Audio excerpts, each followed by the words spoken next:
धर्मांतरण और सांप्रदायिकता के जहर घोलने का प्रयास किया, उसे छत्तीसगढ़ की जनता ने बुरी तरह से नकार दिया है। अब उनके पास कोई हथियार बचा नहीं। आज 3 नगर निगम विशाली, भिलाई और भिलाई चरौदा के नगर निगमों के महापौर सभापति के पदभार ग्रहण में प्रभारी मंत्री जी और वहाँ के स्थानीय विधायक और हमारे गृह मंत्री जी साथ में रहेंगे। गुरुरूप कुमार जी वहाँ शामिल हो जाएंगे। तो आज पदभार ग्रहण का कार्यक्रम है जिसमें हम लोग सम्मिलित होने जा रहे हैं। सर, कोरोना की रफ्तार भी 7 दिनों में बहुत तेज़ी से बढ़ रही है। इंटर डिस्ट्रिक्ट कोऑर्डिनेशन को भी बंदिश लगाने की कोशिश करेगी सरकार? देखिए, ये जो परिस्थिति है उसे सब नज़र रखे हुए हैं। देश में जिस प्रकार के हालात हैं और प्रदेश के जिस प्रकार के हालात हैं, सबको अध्ययन करते हुए कोई फैसला लेंगे। अभी मैं नहीं समझता कि आर्थिक गतिविधि को रोक लगाने की आवश्यकता है या किसी प्रकार से कंटेनमेंट जोन घोषित करने की आवश्यकता है। जो आवश्यक कदम है उठाए जा रहे हैं, खासकर जो स्कूल है और जो सार्वजनिक जगहों में जो भीड़ भाड़ है उसे हम लोग रोकें। सर, ये पंजाब में जो सुरक्षा चूक हुई है उसको लेकर भाजपा के तमाम बड़े नेता महामृत्युंजय जाप कर रहे हैं और सुरक्षा चूक की जांच होनी चाहिए, तो ये पूजा पाठ हो रहा है, कैसे देखते हैं आप?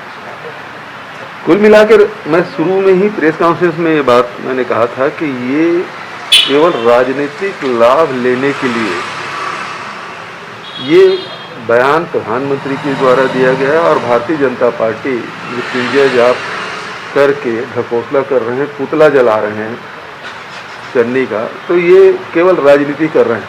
इसके पहले भी ऐसे अनेक अवसर आए हैं जिसमें उस समय तत्कालीन प्रधानमंत्री ने इसे अनदेखा किया, चाहे मनमोहन सिंह जी को काला झंडे दिखाने की बात हो, चाहे वो राजीव जी के एक श्रद्धांजलि सभा में फायरिंग की बात हो।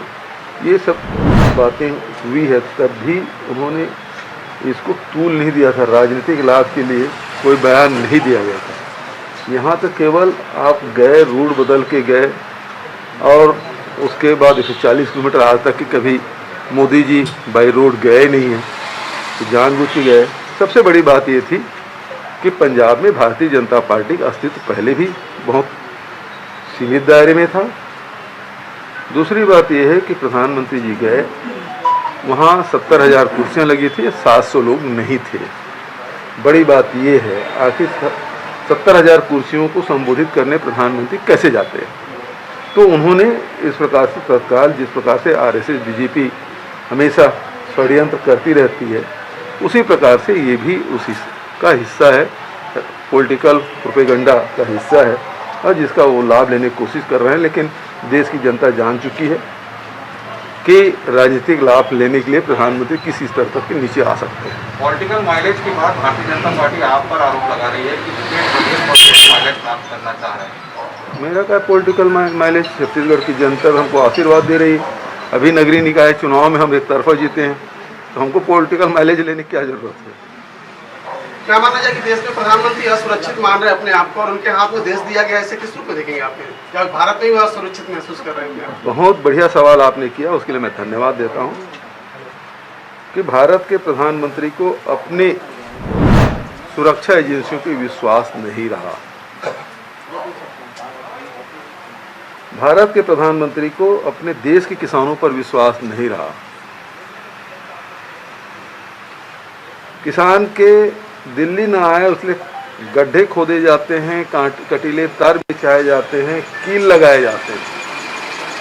अब जो वही किसान उनसे बात करना चाहते हैं तो बात करने का समय नहीं देते। 1.5 साल हो गया और आज उनको किसानों से खतरा है। प्रधानमंत्री जी, आपको देश की, ये तो देश किसानों का देश है और किसान से ही आपको खतरा है। तो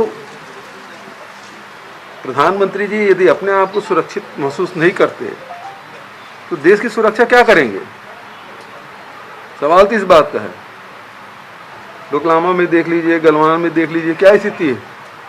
लगातार हमारी सीमाओं में अतिक्रमण हो रहा है और प्रधानमंत्री जी चुप हैं। और एक काफिला उनका लौटा जिस रोज से जाना नहीं था, वहाँ गए तो मेरी जान बच गई, इसके लिए धन्यवाद। ये बयान देते हैं, ये शोभा देता प्रधानमंत्री को। प्रधानमंत्री इसे चुना जाता है कि देश सुरक्षित रहे, देश के लोगों को सुरक्षा मिले, देश की उन्नति और विकास हो। प्रधानमंत्री जी को अपनी चिंता लगेगी। मतलब ये माना जाए कि देश सुरक्षित हाथों में नहीं है। बिल्कुल सुरक्षित हाथों में, सीमाएं असुरक्षित है, किसान आंदोलनरत है, बेरोजगारी दर लगातार बढ़ा है, महंगाई लगातार बढ़ रहा है। वो वीडियो अंबिकापुर से सामने मोर्चा और भुजमाड़ ब्लॉक के अंतर्गत आने वाले 6 ग्राम पंचायतों के सरपंचों ने नक्सलियों की दहशत से अपने पद से इस्तीफा दे दिया है, क्या कहना चाहेंगे इसको? देखिए, ये इस प्रकार की घटना यदि हुई है तो मैं जानकारी ले लेता हूँ किस परिस्थिति में बनी। बल्कि आप देखेंगे कि पहले 15 साल में सुकमा बीजापुर में पंचायतों के पद खाली रहते थे, दंतेवाड़ा में पद खाली रहते थे। पहली बार है कि सुकमा जैसे जिले में सारे चुनाव हुए और सरपंच कार्यरत हैं। यहाँ किस प्रकार से स्थिति बनी है उसको मैं जानकारी ले लूँ। कल प्रहलाद जोशी से आपकी चर्चा हुई है और लेमरू एलिफेंट रिजर्व में आपने कहा कि नीलामी और ब्लॉक उसमें ना हो, उत्खनन ना हो। उन्होंने क्या अपनी ओर से, क्योंकि इस मामले को लेकर काफी राजनीति हुई है, उस पर उनका क्या रिएक्शन था इस पर? देखिए, जो वहाँ के लेमरू एलिफेंट कॉरिडोर में हम लोग 39 खदान उसके सीमा में आ गए हैं, सीमा भीतर आ गए हैं, तो वहाँ तो उत्खनन करने का सवाल ही नहीं उठता। इसलिए छत्तीसगढ़ को जो मिला था और दूसरे राज्यों के लाट हुआ था, वो सारे अब उसमें कोई आगे गतिविधि नहीं होगी।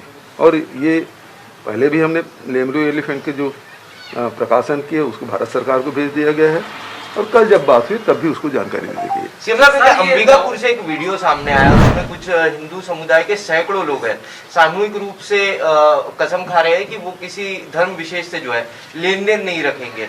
तो कुछ दिनों से इस वारदातें लगातार जो है सामने आ रही है, उसको नजर रखे हुए हैं। मैं वहाँ जिला प्रशासन भी उसको देख रहे हैं और क्षेत्रीय विधायक भी लगातार उसी संपर्क में। सर, ये नवा रायपुर में किसान प्रदर्शन, आसपास से जुड़ी खबर और हो रहे भ्रष्टाचार की जानकारी आप हमें व्हाट्सएप या कॉल के माध्यम से इस नंबर पर भेज सकते हैं। विज्ञापन के लिए भी आप हमसे संपर्क कर सकते हैं। इस तरह की तमाम छोटी बड़ी खबरें देखने के लिए बने रहे हमारे न्यूज़ अवाम दूत पर, और नए अपडेट्स जानने के लिए हमारे चैनल को लाइक, शेयर और सब्सक्राइब करें। साथ ही नए नोटिफिकेशन के लिए बेल आइकन को प्रेस करें।